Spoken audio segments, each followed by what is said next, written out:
Welcome to a roundtable discussion on management of esophageal cancer, particularly focusing on surgical management. We have a number of international expert esophageal surgeons here. Please introduce yourselves. Steve Demeester from Portland, Oregon. Magnus Nilsson, Karolinksa-Institut, Stockholm, Sweden. I'm Mark Ferguson from the University of Chicago. Gail, University of Toronto, Canada. Jan van Lanschot. I'm a surgeon from Rotterdam, Erasmus University in the Netherlands.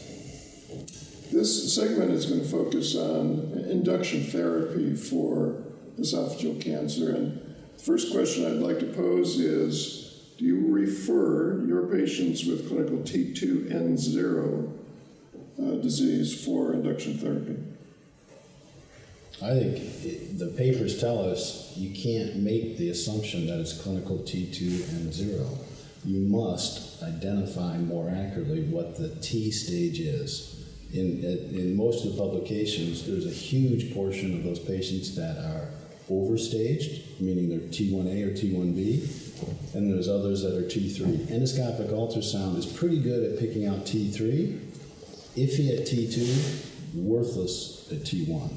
So all those patients should get endoscopic resection. If it's a positive deep margin, which it will be in a T2, then you know that it's more than a T1A or T1B. But I don't think in today's world you should accept clinical T2 as an acceptable stage. I agree about the poor accuracy of the clinical staging, and I would just always assume that a clinical T2 needs multimodality therapy. I completely agree about the EUS, that it's hard to really, it's so inaccurate for T2N0. So I kind of look at other factors. So some of the factors that were mentioned in other like in T1 diseases, if it's poorly differentiated, I look at the size of the tumor. Is it long? Is it circumferential? If it's circumferential, I know it's more advanced than a T2. But I think the idea of doing an endoscopic resection is a good one. I sort of limited that to T1 previously, but that's a good strategy. Yeah, we, probably all of us, discuss these patients in a multidisciplinary team. So it's not a question if the surgeon refers to somebody else, but it's always a group discussion. And I fully agree with Steve that T2 is always suspicious. So our gastroenterologists, our endoscopists will apply EMR or ESD, and sometimes they have to stop because it's a T3 or at least a T2, and sometimes it appears to be a T1A. So T staging for EUS is not very accurate, but what is even more inaccurate is the N staging. It's just flipping a coin. So that's why if it is a T2, it's very hard to decide that if a patient really is N0, because the a priori chance of being a T2 N0 is very low. So that's why if it is a T2 at least, or even a T3, we will go for multimodality treatment, chemoradiation and then surgery, even in a T2 and CT2 N0. I think. Any thoughts on that? I think I know that I'm kind of in a nice place that I can do my own endoscopy and my own endoscopic ultrasound, but I do find it very helpful to lay my eyes on the actual tumor and do the EUS. And I agree with you about the N status, but if you see those nodes, you know they're positive almost all the time. It's not like lung cancer where some nodes can be negative, but so I do find that helpful. Yeah, I think that's a good point. If you combine the tumor characteristics, so if they're poorly differentiated tumors, much higher risk of lymph nodes, lymphovascular invasion, very high risk of lymph nodes. So if you have a confirmed T2 by endoscopic resection, either you're unable to get a clear margin or you're unable to take the tumor out, the lift fails or circumferential, whatever. Combined with poor differentiation in LBI, very high risk for lymph nodes. So whether the endoscopic ultrasound shows you nodes or not, I'm kind of already made up my mind. Mm-hmm. If those factors are negative, in the endoscopic ultrasound, I don't use the old N0, N1. I mean, we don't use it anymore. It's N1, N2, N3. And we should insist our ultrasonographers give us that data. Rarely they do. They're stuck in this N0, N1. I want to know how many nodes they see. If it is an N1, I'll do preference, or the assumption is N0 or maybe N1. In other words, they're not seeing multiple nodes. I'll offer primary resection because I don't think the evidence there is there for giving chemoradiation to node-negative patients. And if you miss 1 or 2 nodes, I don't think that matters that much. It's the missing the N2, N3 that would potentially miss an opportunity without neoadjuvant therapy, in my opinion. Yeah, there's no evidence either way. There's no evidence for chemoradiotherapy or against it, really. The trial that Christophe Mariette did was T1s and T2s, and all the other trials are T2s and upwards. So it's a group that we don't really know. So, of course, you have to take into account how frail the patient is. If it's a younger patient, maybe we should give him more active therapy, take some more risks of the treatment affecting the patient. If we have a frailer patient, maybe we should settle for surgery alone. Yeah, both Danielle Molina and one of our fellows recently published survival is excellent in T1B node-positive patients. We can cure patients with limited nodal disease with surgery alone. Another factor is what histology it is. We know that adenocarcinoma is less responsive to chemoradiotherapy, but also to chemotherapy alone than squamous. So a squamous patient, I would be push more for multimodality therapy, usually. Good, so let's talk about the typical patient being referred for induction therapy. What's the preference, chemotherapy or chemoradiotherapy? Well, in the literature there is no final proof, I think. And so there are nice trials ongoing comparing chemo versus chemoradiation. One is the John Reynolds trial that is currently performed in the UK and Ireland. Well, theoretically, it will not be surprising that I am favoring chemoradiation because of the cross trial. But the toxicity is very low. And the complete response rate is very high, and the quality of life is only dipping for a short period of time. So we would go for chemoradiation unless the tumor is invaded, the bulk of the tumor is in the stomach. Then we would go for chemotherapy and no radiation therapy. So what you call it, CBOT3, I think. Mm. But if the bulk is in the esophagus, for squamous or adenos, we would choose chemoradiation. Mm-hmm. We've generally favored the chemoradiation, again, based on the cross trial. But we currently are participating in the Top Gear trial. So if it's primarily more of a gastric cancer, or it's a GE junction cancer that with limited esophageal involvement, then patients are eligible to participate in that, and that's chemo alone versus chemoradiation. But generally our approach is chemoradiation. So we use primarily the cross-trial approach in our institution. So do we, but I really agree. It's a completely open question, and it's also a little bit about the interaction between the radicality of the surgery, because chemoradiation is a means of getting local tumor control, and if you perhaps in the future you do more radical surgery, getting all the nodes that would be in the field, then I could say that it might be an opportunity in very fit patients to tailor the treatment so they can get more active systemic therapy combined with forego the radiation. Yeah, while for other patients, maybe you need the chemoradiotherapy to clear the local tumor, the regional nodes. So I think both can be used, but you have to take into account how you do the surgery, because it doesn't theoretically make sense to do very radical surgery, taking all of the nodes in the field and then doing chemoradiotherapy. I mean, you're killing the same target twice in a way. Here I think cell type is very important. I think the cross trial very clearly says that if you have a squamous tumor, chemoradiation is the ideal therapy. I don't think that's likely to change. Adenocarcinoma is not as clearly defined. I understand that there is significance, very marginal. If you have an adenocarcinoma node positive in the cross trial, it's almost crosses the line of equivalence in terms of function between surgery alone and chemoradiation surgery. For adenocarcinoma node positive, if you look at your table. So it's an unanswered question. I think the more positive nodes you have, we know when you get around 7, 8 positive nodes, the risk of systemic disease is 100%. That's been nicely shown now in adenocarcinomas. So when you got 100% risk of systemic disease, you need more systemic therapy. And that's where I think FLOT or a primary chemo-driven therapy may be a benefit. And in the future, I mean, more tailored therapy, anti-HER2 is being tested in the neoadjuvant and adjuvant setting. So we will probably have more effective, efficacious systemic therapies to use in the future. We lack a lot of actionable targets. Right? Yeah, we do. But I mean, I think the picture for the molecular classification is a little bit getting clearer.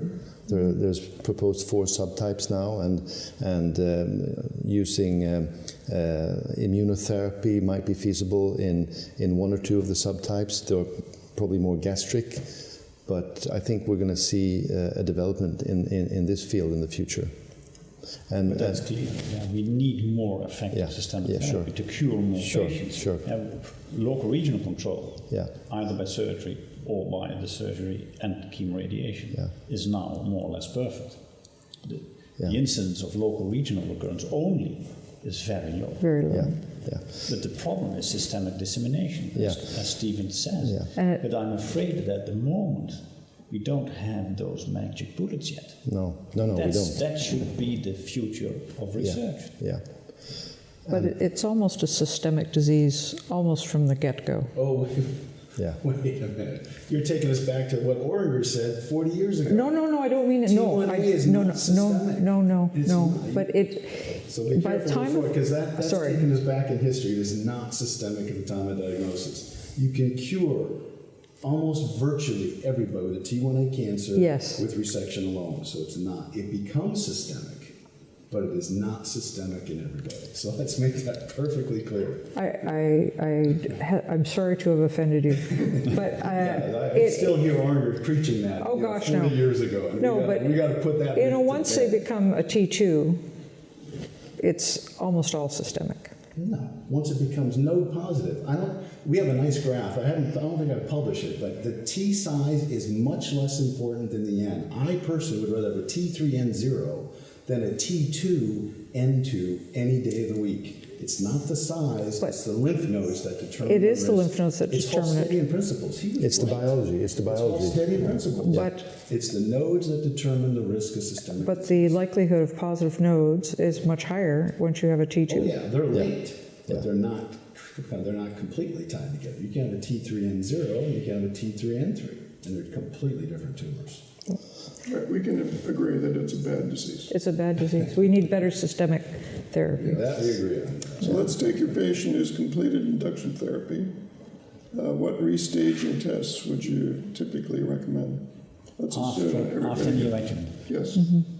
In the situation when you have, the practice of doing surgery, it's a neoadjuvant treatment. It's not like a, surveillance strategy like in the SANA trial. It's in the clinical practice. Let's say it's planned by modality or trimodality therapy with surgery. Yeah. EGD and PET-CT. I wouldn't. We don't do any endoscopy if there is no special indication. We do PET-CT too. PET-CT. We make a distinction between induction chemo, induction therapy, which is a patient that will not be operated unless he has been proven that he has been downstaged, so a positive cervical node in a distal tumor. If he has to prove that we call induction. But if we are to operate anyway, we call it neoadjuvant treatment. Normally, we wouldn't do any reassessment with the exception of the PET-CT. If you make a PET-CT after your chemoradiation, about 10% of the patients has been consistently shown, about 10% of the patients have a novel distal metastasis after chemoradiation. Yeah. That was subclinically already present at the initial diagnostic. So we always do, just prior to surgery, we make another PET-CT and we catch unfortunately 10% of the patients that won't be operated anymore. So PET-CT Unless the routine. patient is taking part in the SANO trial, that's a different ballgame. And I think the upper endoscopy is valuable. There are patients, either by way of their oncologist suggesting they've had a great response and maybe they don't need surgery, which happens. But if you do an EGD and you have a biopsy-positive residual tumor, that puts that issue to bed. And what about when you have the biopsy negative tumor? Well, I tell the patients that the easiest area to clear, of course, is the mucosa. So the biopsy negative doesn't help us at all, but biopsy positive can be useful in that patient that's sort of on the fence in terms of whether he wants to move forward with surgery because his PET scan looks fine. As the oncologist said, hey, you had a great response, maybe you don't even need the surgery thing. So let's talk about those patients now who have a clinical complete response on endoscopy, CT, PET-CT. How do you manage those patients? Well, if they had neoadjuvant therapy with intention to operate, we operate always now, but we really look forward to the ongoing research from the SANO, with the SANO trial, where patients are randomized to active surveillance. We'll see. Very, very intriguing.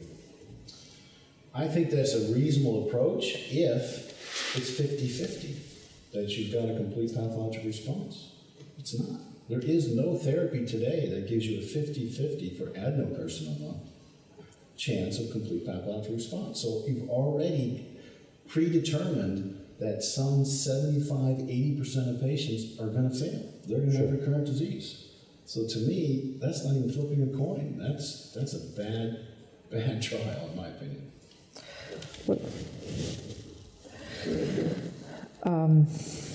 What about, I just want to ask a question, but what about the squames where it is 50-50? It is flipping a coin For squames, yeah. for squames. Yeah. So it's sort of, you know, I take your argument that for adenos, for sure I would go ahead, but for squames even I would still go ahead because it's still 50-50.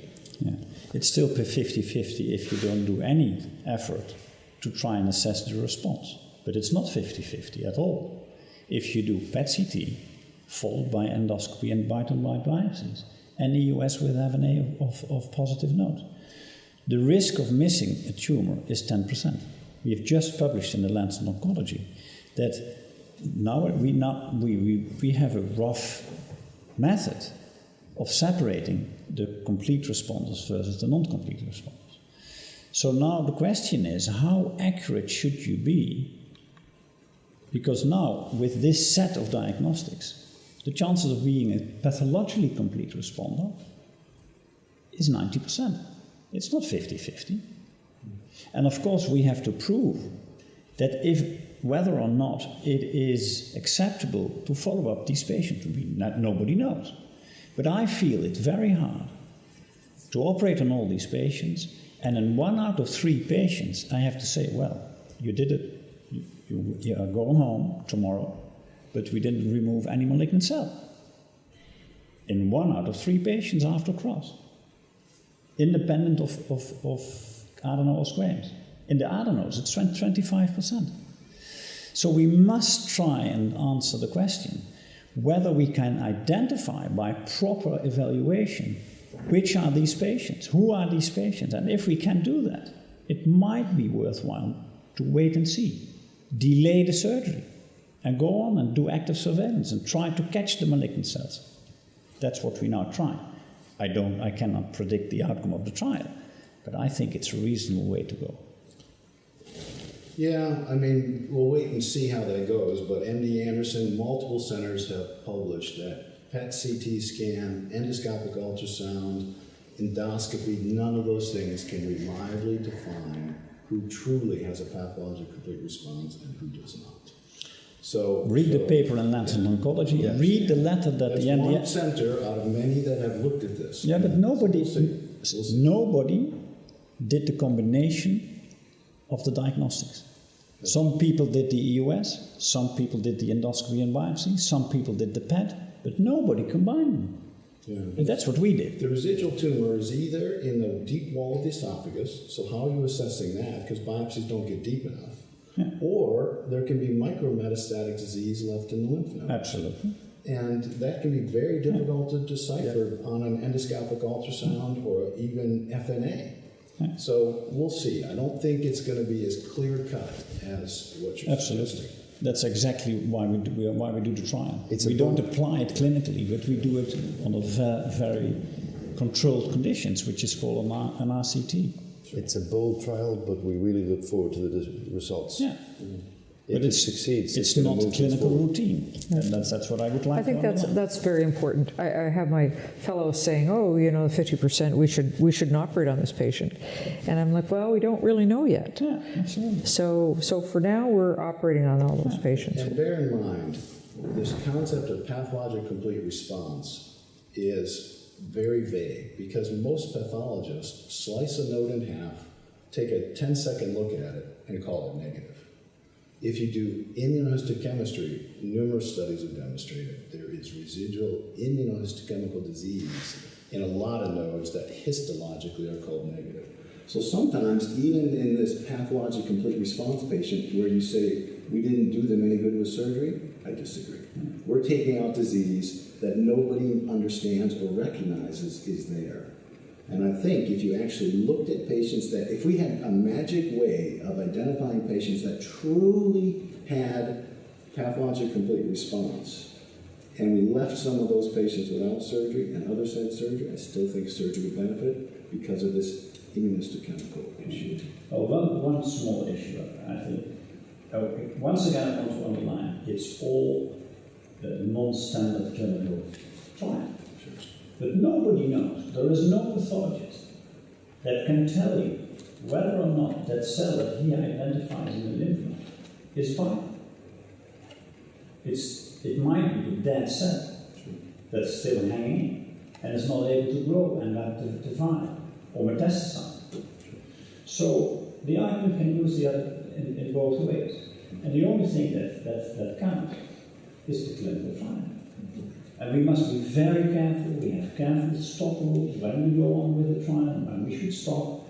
It has been well thought, I think, but it's an important question. It's a We very cannot important question. then leave this question unanswered. And I'm very happy about the trial. I mean, we have to compliment you for the trials, and this is a very bold but very important trial. And if it would succeed, if you would succeed to show non-inferiority, it's a huge step. And the French are doing the same. Yeah. The French and Swiss the Asian straight trial, so we will combine the two trials, the outcome of the two trials. We must be very careful, and we will look more about how it goes. That's a really important message. The problem is, as soon as some of the oncologists hear these trials are going on, already in their mind they're thinking, well, this is not a bad idea, maybe we just don't operate on everybody. So they're already assuming that this, if you're doing it, it's a reasonable thing to do, even before the results are published, and certainly not going to the level of detail that you do to exclude residual disease. So that's the danger. Yeah. Well, with that caveat, I think we'll end the discussion. Thank you all so much for your expertise and participation.